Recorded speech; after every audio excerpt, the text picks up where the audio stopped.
Yo Mina, selamat datang kembali di channel Alur Santai, tempat kita ngobrolin alur cerita anime kesayangan kalian. Hari ini kita akan membahas alur lengkap season 1 dari Kaiju nomor 8. Cerita yang penuh aksi, monster raksasa, dan tentu saja humor bapak-bapak ala Hibino Kafka. Jadi siapin cemilan kalian dan kita mulai ceritanya. Masa depan hidup dalam bayang-bayang ancaman monster raksasa, dan monster itu disebut dengan kaiju. Pasukan pertahanan bertugas membasmi mereka, sementara tim pembersih membersihkan sisa-sisanya.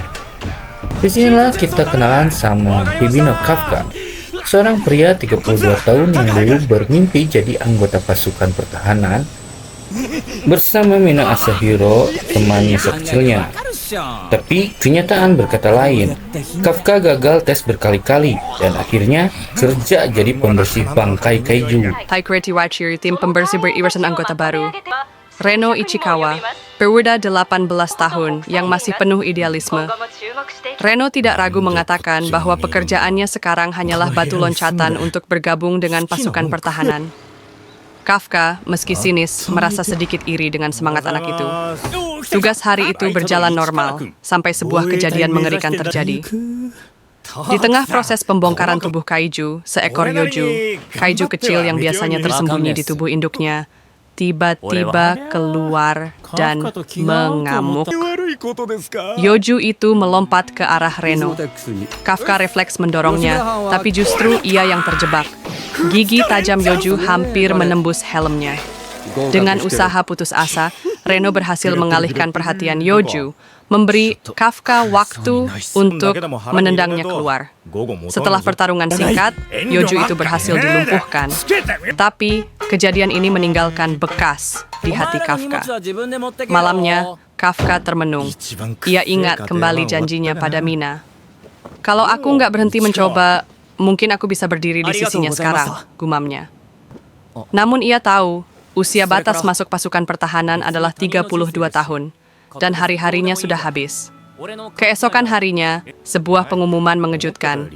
Batas usia pendaftaran dinaikkan menjadi 33 tahun. Itu artinya, Kafka punya satu kesempatan terakhir. Reno langsung mendorongnya untuk ikut seleksi. Jangan nyerah, Pak Tua. Kalau benar mau, ayo kejar. Namun, takdir punya rencana lain. Saat sedang dirawat di rumah sakit karena cedera ringan, Kafka tiba-tiba mendengar suara berdesis dari ventilasi udara. Dari sana, muncul makhluk kecil, berbentuk aneh, bermata bulat, seperti serangga. Tanpa memberi waktu untuk bereaksi, makhluk itu melompat ke wajah Kafka, memaksakan diri masuk melalui mulutnya. Rasa panas luar biasa menyebar ke seluruh tubuhnya. Tulangnya berderak, ototnya menegang, kulitnya berubah warna. Dalam hitungan detik, Kafka berdiri di tengah ruangan. Bukan lagi sebagai manusia, tapi kaiju humanoid setinggi 2,5 meter, dengan cakar tajam dan mata menyala merah. Para staf rumah sakit berteriak ketakutan. Alarm darurat berbunyi. Pasukan keamanan segera mengepung gedung. Kafka melihat pantulan wajah monsternya di kaca dan terkejut. Ini aku! Reno, yang sempat melihat transformasi itu, menarik Kafka kabur melalui jendela. Sambil berlari di atap, Reno berkata, "Kita harus keluar sebelum mereka datang. Kalau enggak, kamu akan ditembak di tempat." Di radio milik pasukan keamanan terdengar perintah. Target terdeteksi. Kode penamaan. Kaiju nomor 8. Eliminasi segera. Dan disitulah cerita Kafka yang baru dimulai. Cerita tentang manusia yang menjadi kaiju, namun tetap bermimpi melindungi manusia.